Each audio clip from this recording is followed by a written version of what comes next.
الحمد لله رب العالمين والصلاة والسلام على أشرف الأنبياء والمرسلين نبينا محمد وعلى آله وأصحابه أجمعين وعلى من تبعه بإحسان إلى يوم الدين أما بعد. கண்ணியத்திற்குரிய சகோதரர்களே, இன்றைய இந்த பயான் நிகழ்ச்சியில் பிரபலமான ஒரு இமாமாகிய இமாம் ஷாஃபிஈ ரஹிமஹுல்லா அவர்கள் குறித்து, குறிப்பாக அவர்களுடைய கல்வியை குறித்து சில விஷயங்களை நாம் தெரிந்து கொள்வோம். நிச்சயமாக இந்த தகவல்களில் நமக்கு பல படிப்பினைகள் உண்டு. அல்லாஹ் சுப்ஹானஹு வ தஆலா குர்ஆனில் முந்தைய சமூக மக்களின் வரலாறை அல்லது நபிமார்களுடைய வரலாறை சொல்கிறான் என்று சொன்னால், வரலாறு படிப்பதில் படிக்கக்கூடியவர்களுக்கு, நல்லுபதேசம் பெறக்கூடிய மக்களுக்கு பல படிப்பினைகள் உண்டு என்கிற அடிப்படையில் தான் அந்த வரலாறை படித்து நல்லுபதேசம் பெற வேண்டும், படிப்பினை பெற வேண்டும். நன்மையான பாதையில் இதே மக்கள் போல் பயணித்தால் நமக்கும் அல்லாஹுடைய அருட்கொடைகள் கிடைக்கும். அதை தீயவர்களுடைய வரலாறை படித்தால், உதாரணத்திற்கு இந்த தீய வழியை தேர்வு செய்து அதில் பயணித்தால் இதே போல்தான் அல்லாஹுடைய அடி நமக்கும் விழும் என்று படிப்பினை பெறுவது தான் வரலாறு படிப்பதின் நோக்கம். அந்த அடிப்படையில் இன்று நாம் இமாம் ஷாஃபிஈ ரஹிமுல்லா அவர்களுடைய வாழ்க்கை வரலாறு குறிப்புகளில் சில விஷயங்களை நாம் இன்ஷா அல்லாஹ் தெரிந்து கொள்வோம். இமாம் ஷாஃபிஈ என்று நாம் சொல்கிறோமே, பிரபலமான இமாம்களில் ஒருவர். அவருடைய பெயர் முஹம்மத் பின் இத்ரீஸ் அஷ்-ஷாஃபிஈ அல் குராஷி. அல் குராஷி என்று சொன்னால் குரைஷ் கோத்திரத்தை சார்ந்தவர். இமாம் ஷாஃபிஈ ரஹிமஹுல்லா அவர்களுடைய வம்சாவளி நபி ஸல்லல்லாஹு அலைஹி வஸல்லம் அவர்களுடைய வம்சாவளியில் அப்து முனாஃப் என்கிற பாட்டனாரோடு போய் இணைகிறது. நபி ஸல்லல்லாஹு அலைஹி வஸல்லம் அவருடைய தந்தை அப்துல்லா, அவருடைய தந்தை அப்துல் முத்தலிப், அவருடைய தந்தை ஹாஷிம், அவருடைய தந்தை அப்து முனாஃப். அந்த அப்து முனாஃப் என்கிற பாட்டனார் இடம் இமாம் ஷாஃபிஈ அவர்களுடைய வம்சாவளியும் போய் இணைகிறது. ஆகவே இமாம் ஷாஃபிஈ ரஹிமுல்லா அவர்கள் குரைஷ் கோத்திரத்தை சார்ந்தவர் என்கிற அந்த சிறப்பு இமாம் ஷாஃபிஈ ரஹிமுல்லா அவர்களுக்கு உண்டு. குரைஷ் கோத்திரத்தை சார்ந்த மக்களாக இருப்பதே ஒரு சிறப்பு ஆகிவிடாது. ஆனால் ஈமானோடு, கல்வியோடு, ஆஃபியத்தோடு குரைஷ் கோத்திரத்தை சார்ந்தவர் என்கிற ஒரு விஷயம் வந்தால் அது நிச்சயமாக ஒரு கூடுதல் சிறப்பை தரக்கூடிய ஒரு விஷயம். ஆகவே இமாம் ஷாஃபிஈ ரஹிமுல்லா அவர்கள் குரைஷ் கோத்திரத்தை சார்ந்தவர். இமாம் ஷாஃபிஈ அவர்கள் ஹிஜ்ரி 150 பிறந்தார்கள். ஹிஜ்ரி 150. ஹிஜ்ரி 150 ஷாம் நாட்டிலே கஸா என்கிற இடத்தில், காசா என்று சொல்வார்களே, அந்த இடத்தில் இமாம் ஷாஃபிஈ அவர்கள் பிறந்ததாக பெரும்பாலான அறிஞர்கள் குறிப்பிடுகிறார்கள். ஒரு சில அறிஞர்கள் கஸாவுக்கு சற்று பக்கமாக இருக்கக்கூடிய ஒரு ஊர் அஸ்கலான் என்கிற பகுதியில் பிறந்ததாகவும் சில பேர் சொல்கிறார்கள். ஆனால் பெரும்பாலான அறிஞர்கள் சொல்லக்கூடிய கூற்று காசா என்கிற அந்த இடத்தில், பலஸ்தீனில், ஷாம் நாட்டில் இமாம் ஷாஃபிஈ ரஹிமுல்லா அவர்கள் பிறந்தார். இவர்கள் பிறக்கும் பொழுதே யத்தீமாக, அனாதையாக பிறந்தவர். அனாதையாக பிறந்தார். வீட்டிலே ஏழ்மை இருந்தது. அப்படிப்பட்ட சூழ்நிலையில் இமாம் ஷாஃபிஈ அவர்களுடைய தாய் மக்காவுக்கு சென்று விடலாம், அவர்களுடைய பூர்வீகம் மக்கா, குரைஷ், இதான் அவர்களுடைய கோத்திரமும் அவர்களுடைய பூர்வீகமும், அதே இடத்துக்கு சென்று விடலாம். அங்கு போய்விட்டால் அங்கு உள்ள உலமாக்களிடம் என்னுடைய மகன் படிப்பானே என்கிற ஒரு நல்ல எண்ணத்தோடு கஸாவில் இருந்த அவர்களுடைய தாயார், அவர்களுடைய தந்தை இறந்த பின்பு இமாம் ஷாஃபிஈ அவர்கள் பிறந்த பிறகு என்ன செய்தார்கள்? மக்காவுக்கு வந்து விட்டார்கள். தன்னுடைய மகனின் கல்விக்காக வேண்டி குறிப்பாக வந்த பிறகு இமாம் ஷாஃபிஈ அவர்கள் யத்தீமாக, ஏழ்மையான நிலையில் இருந்த அவர் மக்காவில் இருந்த உலமாக்களிடம், ஃபிக்ஹ் துறை வல்லுநர்கள், சட்ட வல்லுநர்களிடம், ஃபுகஹாக்களிடம் படிக்க ஆரம்பித்தார்கள். எந்த அளவிற்கு சொன்னால் 8-9 வயது இருக்கும் அவர்கள் குர்ஆனை மனப்பாடம் செய்து விட்டார். 8-9 வயதில். அடுத்து 10 வயது இருந்திருக்கும், அநேகமாக 10 அல்லது 11 வயது. அந்த வயதில் ஹதீஸையும் படிக்க தொடங்கி, அந்த காலத்தில் மிக பிரபலமான ஒரு இமாமாக முஹத்திஸாக இருந்தவர்தாம் இமாம் மாலிக் பின் அனஸ். இமாம் மாலிக் அவர்கள் எழுதிய ஹதீஸ் நூல் தான் முவத்தா என்று நாம் ஏற்கனவே ஒரு தர்ஸில் சொல்லியிருக்கிறோம். அந்த முவத்தா என்கிற ஹதீஸ் நூலை முழுமையாக மனப்பாடம் செய்து விட்டார்கள் 10 வயதிலே அல்லது 11 வயதிலே. சிறு வயதிலிருந்தே படிக்க தொடங்கிய அவர் 8 வயதில் குர்ஆனை மனப்பாடம் செய்து விட்டார். 10 வயதில் முவத்தா என்கிற ஹதீஸ் நூலை மனப்பாடம் செய்து விட்டார். அங்கிருந்த அறிஞர்களிடம் படித்த இமாம் ஷாஃபிஈ ரஹிமுல்லா அவர்களுடைய கல்வி தாகம் என்பது என்ன செய்யவில்லை, தீரவில்லை. மாறாக இதையும் தாண்டி நாம் படிக்க வேண்டும் என்று ஆர்வப்பட்ட அவர் அந்த காலத்தில் இமாம் மாலிக்குடைய பெயர் மிக பிரபலமானது. மக்கா மதீனா அல்லது ஹிஜாஸுடைய பகுதியில் மாத்திரமல்ல, அந்த காலத்தில் இஸ்லாமிய உலகம் முழுவதும் இமாம் மாலிக்குடைய பெயர் மிக பிரபலமாக இருந்தது. தூரத்திலிருந்து இமாம் மாலிக்கிடம் படிப்பதற்காக வேண்டி மதீனாவை நோக்கி மக்கள் பயணித்து வருவார்கள். ஆகவே இமாம் மாலிக் ரஹிமுல்லா அவர்களிடம் படிக்கலாமே என்று இமாம் ஷாஃபிஈ ரஹிமுல்லா அவர்கள் ஆசைப்பட்டார்கள். அவர்களுடைய தாயாரும் என்ன செய்தார்கள், இமாம் ஷாஃபிஈ அவர்களை மேற்படிப்பு மார்க்கத்தில் மேற்படிப்பு படிப்பதற்காக வேண்டி இமாம் மாலிக்கை நோக்கி மதீனாவுக்கு அனுப்பி வைத்தார்கள். ஆகவே மதீனாவுக்கு இமாம் ஷாஃபிஈ ரஹிமுல்லா அவர்கள் வந்தார். அவர்கள் மதீனாவுக்கு சென்ற பொழுது மக்காவில் இருந்த கவர்னர் நினைச்சுகிறார், இந்த சிறுவருக்கு இமாம் மாலிக் பாடம் கற்பிக்க வேண்டும் என்று ஒரு சிபாரிசு செய்வது போல், ரெக்கமெண்டேஷன் செய்வது போல் லெட்டர் எல்லாம் எழுதி கொடுத்து அனுப்புகிறார், இதை போய் கொடுங்கள் என்று. ஆனால் அதையெல்லாம் வாங்கிய இமாம் மாலிக் நினைச்சவில்லை. அந்த லெட்டருடைய மதிப்பின் அடிப்படையில் இமாம் ஷாஃபியை சரி நான் உமக்கு பாடத்தை கற்பிக்கிறேன் என்று சொல்லவில்லை. மாறாக கோவப்பட்டார்கள்.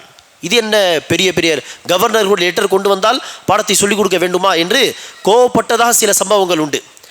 அந்த அடிப்படையில் அவர்கள் கற்பிக்கவில்லை. மாறாக 10 வயது உடைய இந்த சிறுவன் முஹம்மத் பின் இத்ரீஸ் அவருடைய பெயர், இமாம் ஷாஃபியுடைய பெயர். 10 வயது கொண்ட இந்த சிறுவன் முவத்தாவை மனப்பாடம் செய்து விட்டான் ஏற்கனவே. இப்போதுதான் அந்த மாலிக் என்கிற இமாமை சந்தித்திருக்கிறார். ஆனால் சந்திப்பதற்கு முன்பாகவே அவர் எழுதிய நூலை முழுமையாக மனப்பாடம் செய்து விட்டார். இதையெல்லாம் பார்க்கும் பொழுது, அவருடைய கல்வி திறமையை பார்க்கும் பொழுது தான் நினைச்சார்கள், இந்த சிறுவனுக்கு நிச்சயமாக பாடத்தை சொல்லித்தர வேண்டும் என்று இமாம் மாலிக் ரஹிமுல்லா அவர்கள் நாடினார்கள்.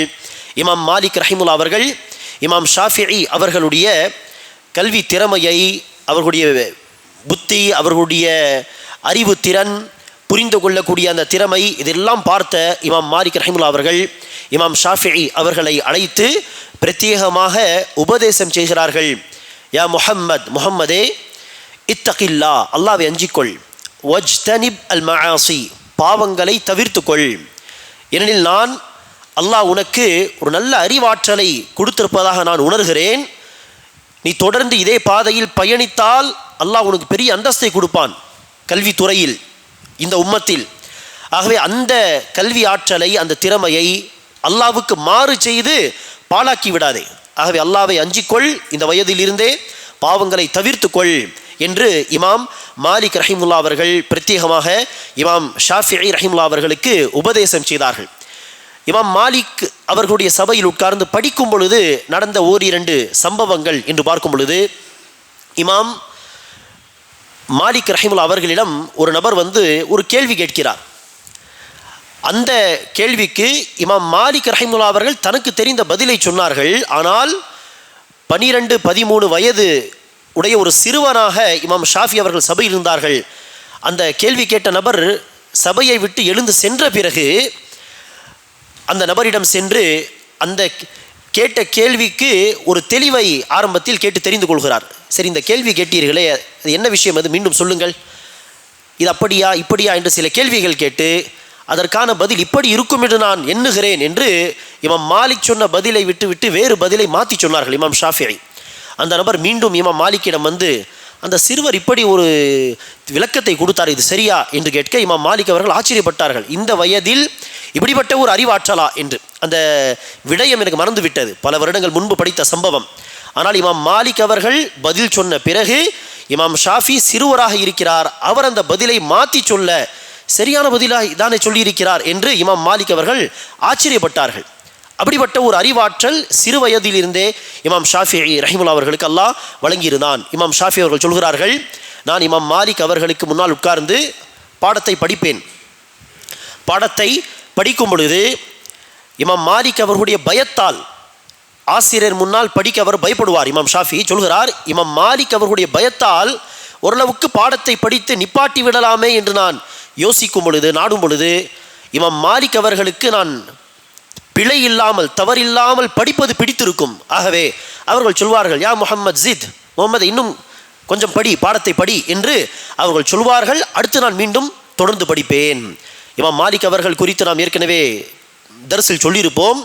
இமாம் மாலிக் அவர்கள் பாடம் நடத்தினால் மாணவர்கள் எல்லோரும் கீழே பெரிய பெரிய இமாம்கள் எல்லாம் இருப்பார்கள். பிற்காலத்தில் இமாம்களாக மாறியவர்கள். அவர்களெல்லாம் பயந்து பேசாமல், சபையை விட்டு எழுந்து போகாமல் பயந்தவர்களாக உட்காருவார்கள். ஸ்ட்ரிக்டாக நடந்து கொள்ளக்கூடிய ஒரு ஆசிரியராக இருந்தார்கள் இமாம் மாலிக் அவர்கள். அந்த பயத்தால் பாடத்தை நிப்பாட்டி விடலாம் என்று யோசிப்பார். ஆனால் இமாம் மாலிக்கு சொல்வார்கள், ஜித், இன்னும் அதிகமாக படி என்று அவர்கள் சொன்ன பிறகு நான் படிப்பேன். அதேபோல் இமாம் ஷாஃபி சொல்கிறார், இமாம் மாலிக் அவர்களுக்கு முன்னால் உட்கார்ந்து படிக்கும் பொழுது அந்த புத்தகத்துடைய பக்கத்தை திருப்பும் பொழுது ஒரு சவுண்டு வருமே, ஒரு சப்தம். அந்த சப்தம் கூட வந்தால் அந்த சபையில், கல்வி சபையில் அது ஒரு அவமதிப்பாக, ஆசிரியர் விஷயத்திலே அவமதிப்பாக ஆகிவிடுமோ என்கிற பயத்தால் மிக மெல்லமாக நான் அந்த காகிதத்தை திருப்புவேன் என்று இமாம் ஷாஃபிஈ ரஹிமஹுல்லாஹ் அவர்கள் சொல்கிறார்கள்.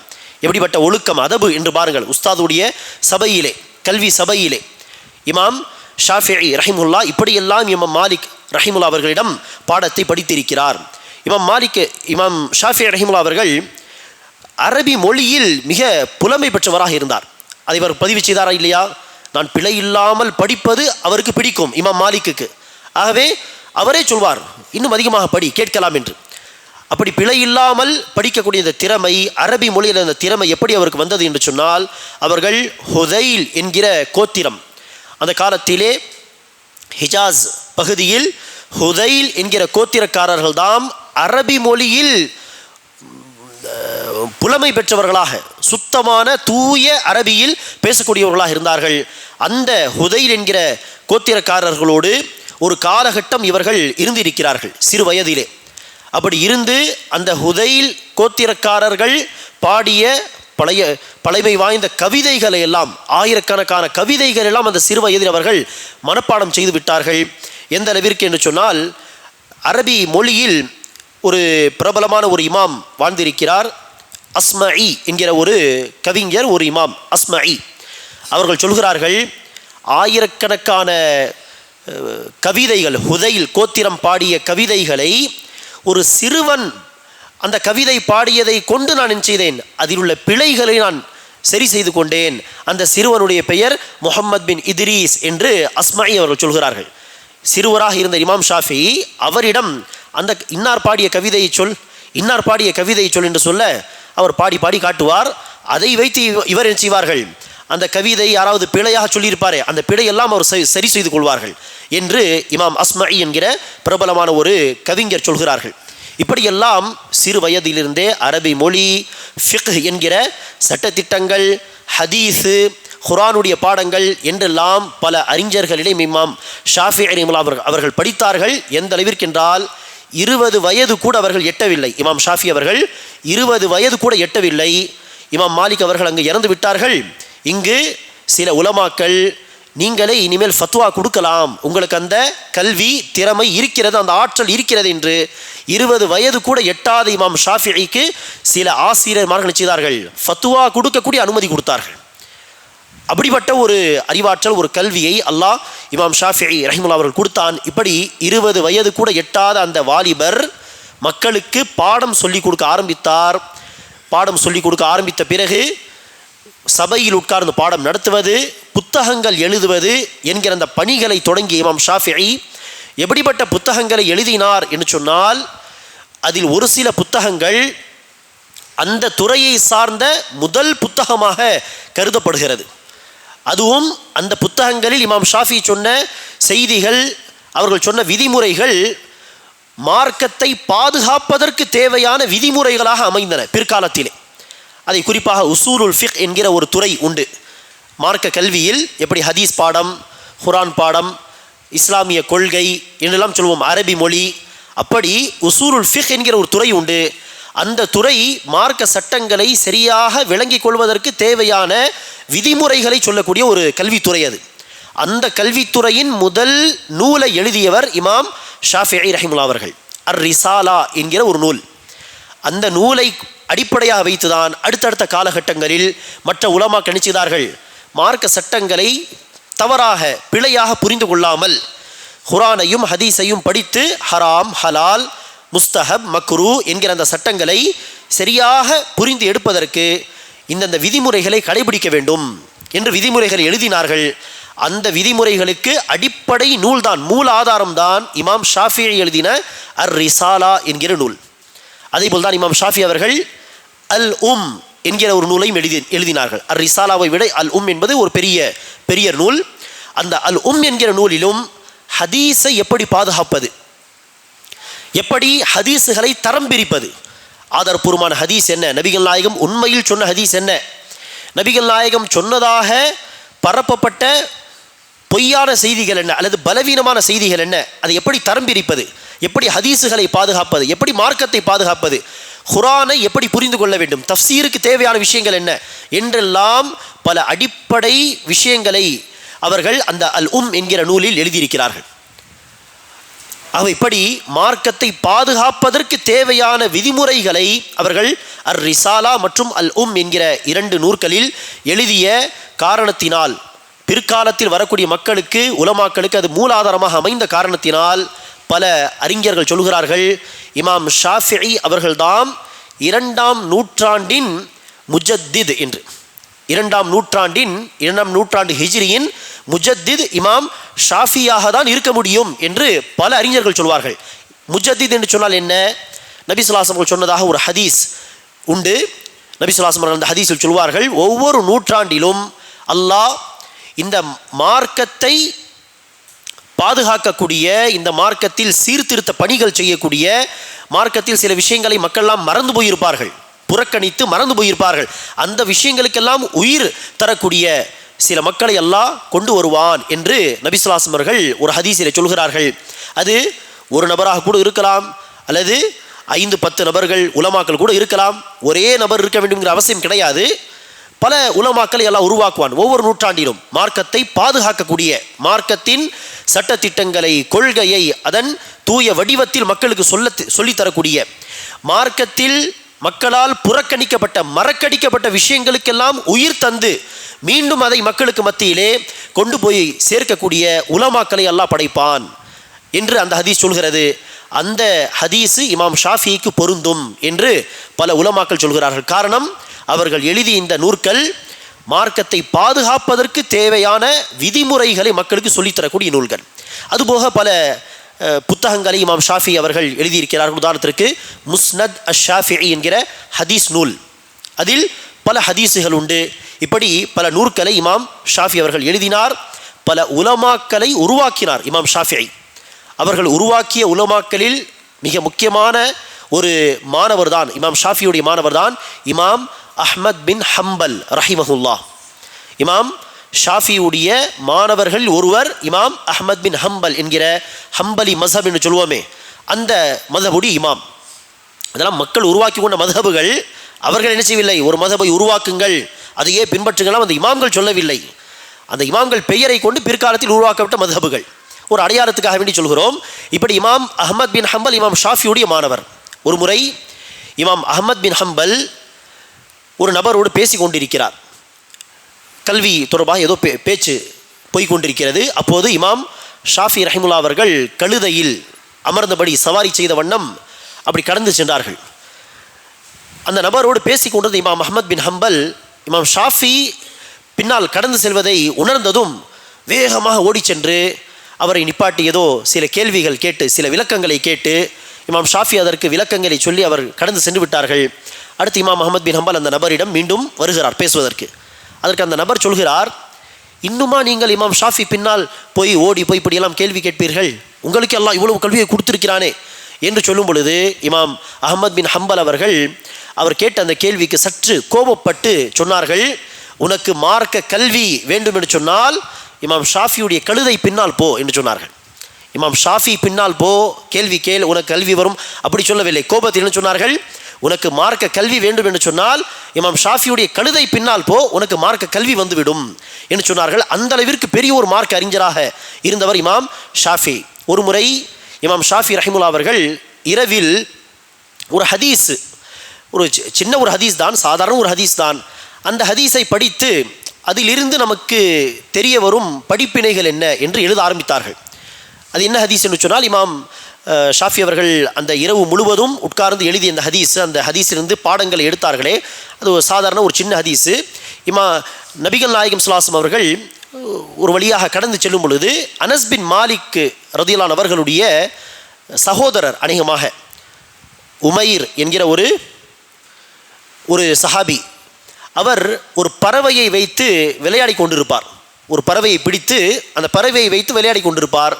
அந்த வழியாக கடந்து சென்ற நபி ஸல்லல்லாஹு அலைஹி வஸல்லம் அவர்கள் அந்த உமைர் என்கிற சஹாபி அல்லது அபு உமைர் என்கிற அந்த சஹாபி அந்த பறவையை வைத்து விளையாடுவதை பார்த்திருப்பார்கள். ஒரு முறை நுகைர், அந்த பறவையுடைய பெயர் நுகைர்.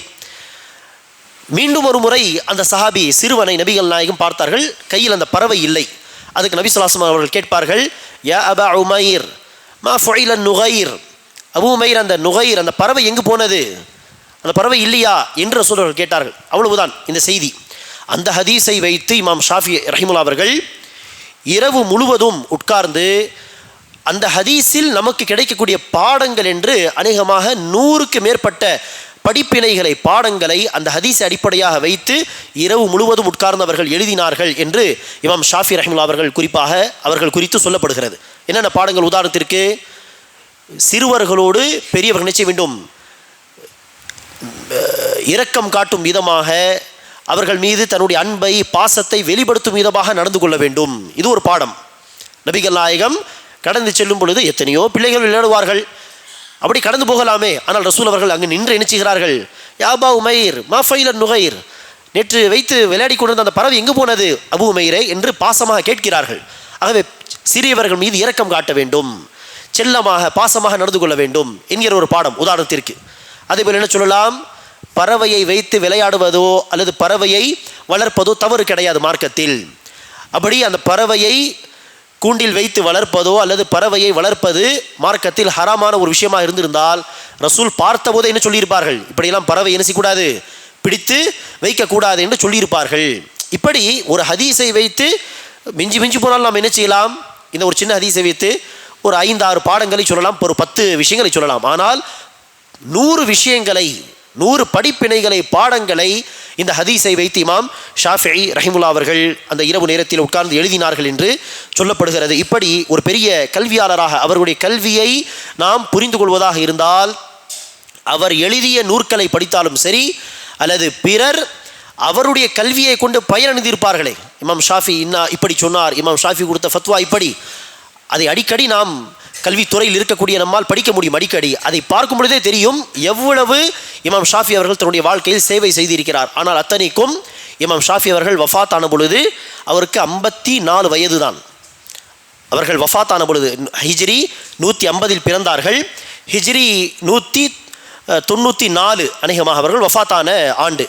54 வயது தான் அவர்கள் வஃபாத்தான பொழுது. ஆனால் அந்த குறுகிய காலத்தில், அந்த வயதிலே அவர்கள் படித்து மார்க்கத்தை சொல்லிக் கொடுத்து மார்க்கத்தை பாதுகாப்பதற்கு தேவையான விதிமுறைகளை சொல்லக்கூடிய மூல ஆதாரம் என்று அழைக்கப்படும் சில நூற்களை எல்லாம் எழுதிவிட்டார்கள். அதை கொண்டு பல 100 வருடங்கள் கடந்து விட்டன. இருந்தாலும் நாம் அந்த கல்வியை கொண்டு என்ன செய்கிறோம்? பயனடைகிறோம். இப்படி அல்லாஹ் சுப்ஹானஹு வ தஆலா இமாம் ஷாஃபியுடைய கல்வியில் அவருடைய சேவைகளில் பரக்கத்து செய்திருந்தான். இமாம் ஷாஃபி ரஹிமுல்லா அவர்கள் கல்வி தொடர்பாக சில உபதேசங்களை சொல்கிறார். அந்த உபதேசங்களை இன்ஷா அல்லாஹ் பார்க்கலாம். இமாம் ஷாஃபி ரஹிமுல்லா அவர்கள் தன்னுடைய ஆசிரியர் வக்கீ பின் அல் ஜர்ராஹ் என்கிற ஒரு முஹத்திஸ், அவரிடம் தன்னுடைய மறதி தொடர்பாக முறையிட்டார்கள். இமாம் ஷாஃபி அவர்கள் சிறு வயதில் குர்ஆனை மனப்பாடம் செய்து விட்டார், 10 வயதில் முவத்தா மனப்பாடம் செய்து விட்டார், ஹுதைல் கோத்திரத்தின் பல ஆயிரக்கணக்கான கவிதைகள் மனப்பாடம் என்றெல்லாம் சொன்னோம். அவருக்கு என்ன மறதி இருந்திருக்கும்? ஏதோ லேசான மறதி தான் இருந்திருக்கும். ஆனால் அதை போய் சில விஷயங்களை மறந்து விடுகிறேன், என்ன செய்வது என்று இமாம் ஷாஃபி தன்னுடைய ஆசிரியர் வக்கீ இடம் கேட்க அவர்கள் ஒரு உபதேசத்தை சொன்னார்கள். அந்த உபதேசத்தை இமாம் ஷாஃபி கவிதை வடிவத்தில் சொல்கிறார்கள். ஷகவுது இலா வகீஇன் சூஅ ஹிஃப்தி ஃபஅர்ஷதனி இலா தர்கில் மஆசி வகால இன்னல் இல்ம நூருன் மினல்லாஹ் வ நூருல்லாஹி லா யுஅதாஹு ஆசி. நான் வக்கீ அவர்களிடம் மறதி தொடர்பாக முறையிட்டேன். படிக்கும் சில செய்திகளை மறந்து விடுகிறேன், என்ன செய்வது என்று கேட்க அவர்கள் எனக்கு உபதேசம் செய்தார்கள். உபதேசம் செய்யும் பொழுது சொன்னார்கள், அல்லாஹ்வுக்கு மாறு செய்வதை விட்டுவிடு, பாவம் செய்யாதே, அல்லாஹ்வுக்கு மாறு செய்யாதே. காரணம், மார்க்க கல்வி என்பது அல்லாஹ்வின் புறத்திலிருந்து நமக்கு கிடைத்த ஒளி, நூர். பாவம் செய்வது என்பது இருள். பாவம் செய்வதில் மூழ்கி இருக்கக்கூடிய ஒரு பாவிக்கு, இருளில் சூழ்ந்த நிலையில் இருக்கக்கூடிய ஒரு பாவிக்கு அல்லாஹ்வுடைய ஒளி என்பது கிடைக்காது. ஒளியும் இருளும் என்ன செய்யாது, ஒரு இடத்தில் ஒன்று சேராது. ஆகவே உனக்கு மார்க்க கல்வி என்கிற அந்த ஒளி நூறு வேண்டும் என்று சொன்னால் பாவங்கள் என்கிற அந்த இருளை தவிர்த்துக்கொள் என்று அவர்கள் உபதேசம் செய்ததாக இமாம் ஷாஃபிஈ ரஹிமஹுல்லாஹ் அவர்கள் பதிவு செய்கிறார். இன்னொரு உபதேசம் கல்வி தொடர்பாகவே இமாம் ஷாஃபிஈ ரஹிமஹுல்லாஹ் அவர்கள் சொன்ன இந்த உபதேசத்தை மதரசாக்களிலே அல்லது பாடம் நடத்தக்கூடிய அறிஞர்கள் தன்னுடைய சபை நினைச்சுவார்கள், ஒரு பெரிய பாடமாகவே நடத்துவார்கள். மார்க்க கல்வி படிக்கக்கூடிய மாணவர்களுக்கு ஒரு அடிப்படை உபதேசமாக இமாம் ஷாஃபி சொன்ன அந்த கவிதை அமைந்திருக்கிறது. அந்த உபதேசத்தின் கவிதை வடிவத்தில் இமாம் ஷாஃபி சொல்கிறார்கள், அஹீலன் தனாலல் இல்ம இல்லா பி சித்தத்தின் வஸஉம்பீக அன் தஃப்ஸீலிஹா பி பயானி ஸகாஇன் வ ஹிர்ஸின் வ இஜ்திஹாதின் வ புல்கா வ ஸுஹ்பத்தி உஸ்தாதின் வ தூலி ஸமானி என்று சொல்கிறார். என்னுடைய அருமை சகோதரனே, உன்னால் மார்க்க கல்வியை, குர்ஆன் ஹதீஸுடைய கல்வியை 6 விஷயங்களை கடைபிடிக்காமல் பற்றி பிடித்து கொள்ளாதவரை மார்க்க கல்வி உன்னால் தேடவே முடியாது, அடையவே முடியாது. அந்த 6 விஷயங்கள் என்ன? அடுத்து சொல்கிறார்கள், ஸகாஇன் அறிவாற்றல். குர்ஆனை ஹதீஸை புரிந்து கொள்வதற்கு அறிவு வேண்டும். அந்த அறிவு அல்லாஹ் எவ்வளவு கொடுத்தானோ அவ்வளவுதான் என்று சொல்ல முடியாது. அல்லாஹ் எவ்வளவு அறிவு கொடுத்திருக்கிறானோ அதை ஏற்கனவே சொன்னது போல் பாவங்கள் செய்யாமல், அல்லாஹ்வுக்கு மாறு செய்யாமல் கிடைத்த அறிவை பாதுகாக்க வேண்டும் முதலாவது கட்டத்தில். அடுத்த கட்டத்தில் அதிகமாக உட்கார்ந்து படிக்க, பாடங்களை புரிந்து கொள்ள முயற்சிக்க அந்த அறிவாற்றலும் என்ன செய்யும், அதிகரிக்கும். புரிந்து கொள்ளக்கூடிய அந்த தன்மை, அண்டர்ஸ்டாண்டிங், இந்த கிராஸ்பிங் பவர் என்று சொல்லுவோமே, அண்டர்ஸ்டாண்டிங் பவர் என்பது அந்த அறிவாற்றல், புரிந்து கொள்ளக்கூடிய அந்த தன்மை என்பது அதிகரிக்கும். படிக்க எனக்கு ஒன்றுமே புரியாது என்று சொல்லி அப்படியே நிராசை அடைந்து உட்காரக்கூடாது. குறிப்பாக மாணவர்களுக்கு சொல்கிறேன், படிக்க தான் என்ன செய்யும், அறிவாற்றல் என்பது வளரும். ஆகவே அல்லாஹ் எவ்வளவு அறிவை கொடுத்திருக்கிறானோ அந்த அறிவாற்றலை பாவம் செய்யாமல் பாதுகாக்க வேண்டும். அடுத்து அந்த அறிவாற்றலை பாடங்கள் படித்து புரிந்து கொள்ள முயற்சி செய்து அந்த அறிவாற்றலை அதிகரித்து கொள்ள முயற்சிக்க வேண்டும். ஆகவே அறிவு அவசியம். ஸகாஇன். அடுத்து சொல்கிறார்கள், வஜ்திஹாதின், முயற்சி செய்யாமல் என்ன செய்ய முடியாது. மார்க்க கல்வி மாத்திரமல்ல, எந்த கல்வியையும் படிக்க முடியாது. படிப்பதற்கு நிறைய ஆர்வம் உண்டு, அறிவாற்றலும் உண்டு, ஆனால் முயற்சி இல்லை, நேரம் கொடுப்பதில்லை என்று சொன்னால் எந்த துறையும் கற்றுக்கொள்ள முடியாது. ஆகவே முயற்சி. இமாம் ஷாஃபி அவர்களுடைய வாழ்க்கையே மிகப்பெரிய ஒரு உதாரணம். சிறு வயதில் இருந்து குர்ஆன் மனப்பாடம், ஹதீஸ் மனப்பாடம், மார்க்க கல்வி படிப்பதற்கு கஸாவில் இருந்து மக்கா பயணம், மக்காவிலிருந்து மதீனா பயணம், மதீனாவிலிருந்து அடுத்து எகிப்துக்கு சென்றார்கள். இப்படி மார்க்க கல்வி கற்பதாக இருந்தால் அதற்கு முயற்சி செய்ய வேண்டும், உழைக்க வேண்டும். உழைப்பு மிக மிக அவசியம். இது இரண்டாவது உபதேசம். மூன்றாவது சொல்கிறார்கள், ஹிர்ஸ், ஆர்வமும் தேவை. அறிவாற்றலும் தேவை, ஆர்வமும் தேவை. ஆர்வம், அறிவாற்றல் இருந்து முயற்சி செய்யாவிட்டாலும் கல்வி வராது, எந்த ஒரு காரியத்தையும் செய்ய முடியாது. முயற்சி செய்கிறோம், ஆனால் ஆர்வம் இல்லை என்று சொன்னால் அந்த முயற்சி தொடராது. ஏதோ சில நாட்கள் செய்வோம், அடுத்து அதை விட்டு விடுவோம். காரணம், அந்த துறையில் நமக்கு ஆர்வம் கிடையாது என்கிற அடிப்படையில். ஆகவே அறிவு உண்டு, ஆர்வம் உண்டு, முயற்சி இல்லை, இருந்தாலும் கல்வி வராது. முயற்சி உண்டு,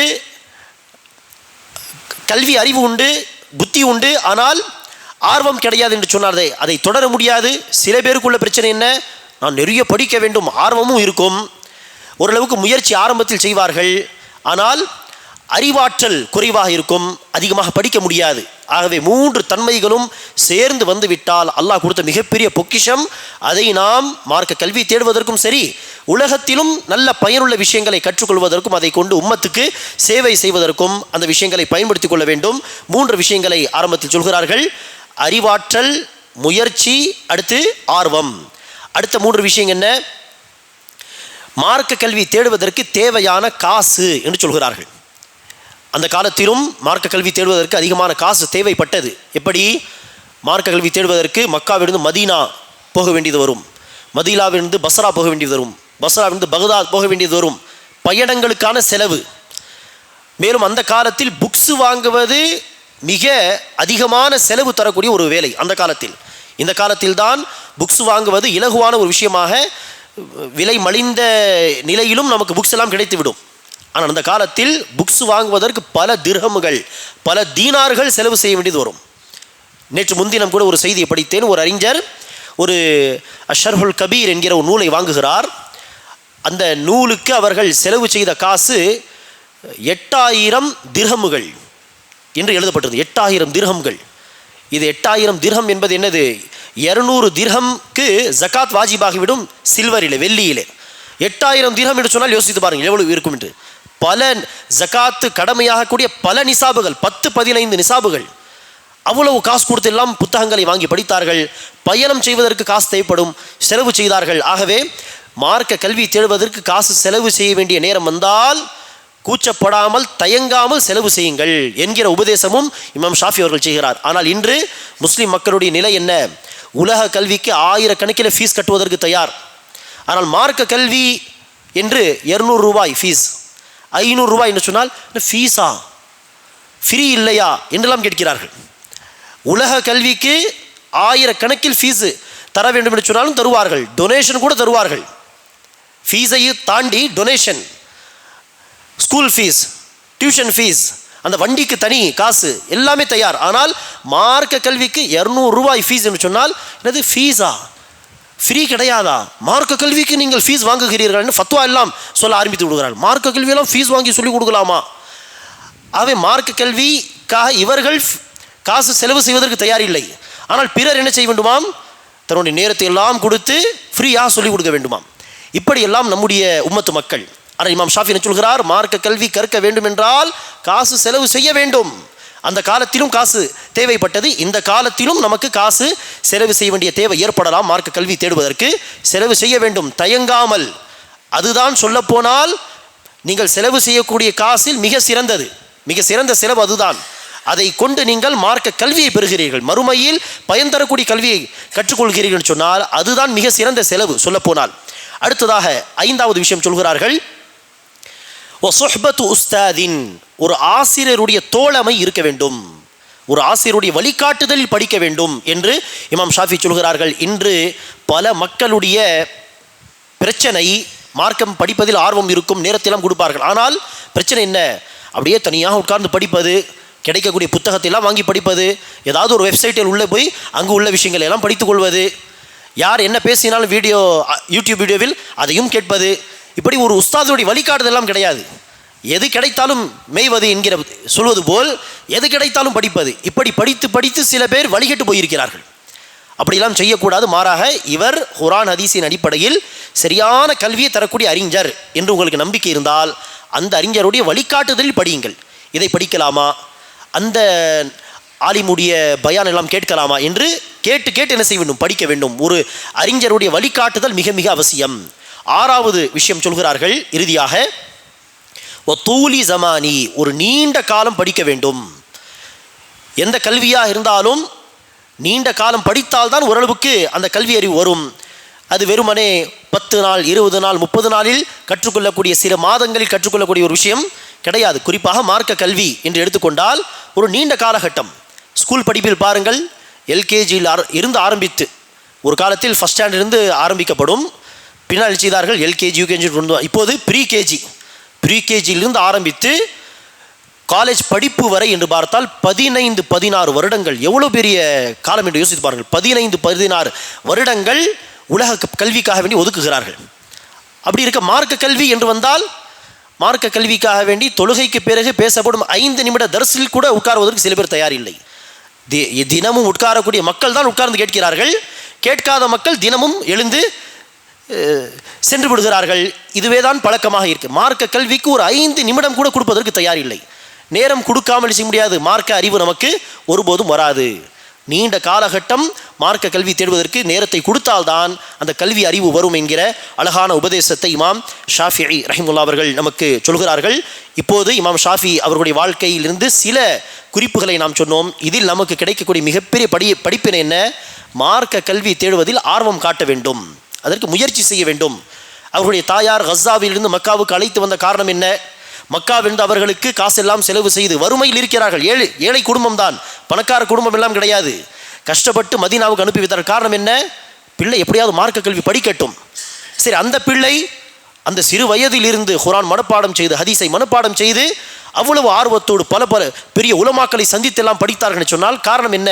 மார்க்க கல்வி எப்படிப்பட்ட ஒரு பொக்கிஷம் என்கிற அந்த உணர்வு அவர்களுக்கு இருந்தது. அந்த பொக்கிஷத்தை அடைவதற்கு எப்படி முயற்சி செய்வதாக இருந்தாலும் சரி, என்ன தியாகம் செய்வதாக இருந்தாலும் சரி தயார் என்கிற ஒரு மனநிலையில் இருந்தார்கள். ஆனால் நம்முடைய பிரச்சனை, நமக்கு மார்க்க கல்வியின் அருமையே தெரியாது.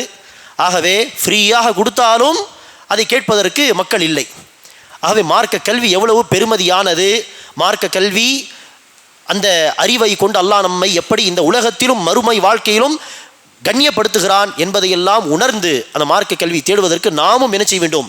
இமாம் ஷாஃபி இது போன்ற இமாம்களுடைய உதாரணங்களை கவனத்தில் கொண்டு நாமும் நேரத்தை கொடுக்க வேண்டும், அதற்கு உழைக்க வேண்டும் என்கிற படிப்பினையை அடிப்படையாக நாம் இந்த குறிப்புகளை அடிப்படையாக வைத்து தெரிந்து கொள்ளலாம். அல்லாஹ் சுப்ஹானஹு வ தஆலா நம் அனைவருக்கும் மார்க்க கல்வி தேடுவதிலே ஆர்வம் காட்டக்கூடிய பாக்கியத்தை தருவானாக. மார்க்க கல்வி கற்பதற்காக வேண்டி நேரத்தை ஒதுக்கக்கூடிய தௌஃபீகை அல்லாஹ் சுப்ஹானஹு வ தஆலா தருவானாக. மார்க்க கல்வியை கொண்டு தன்னுடைய கொள்கை, தன்னுடைய இபாதத்துகள், தன்னுடைய நடைமுறை சார்ந்த விஷயங்கள், தன்னுடைய குணங்கள் அனைத்தையும் சீர்திருத்திக் கொள்ளக்கூடிய பாக்கியத்தை அல்லாஹ் நமக்கு தந்து அருள் புரிவானாக. ஆமீன். வாஹிரு தஅவானா அல்ஹம்துலில்லாஹி ரப்பில் ஆலமீன். அஸ்ஸலாமு அலைக்கும் வரஹ்மத்துல்லாஹி வபரகாத்துஹு.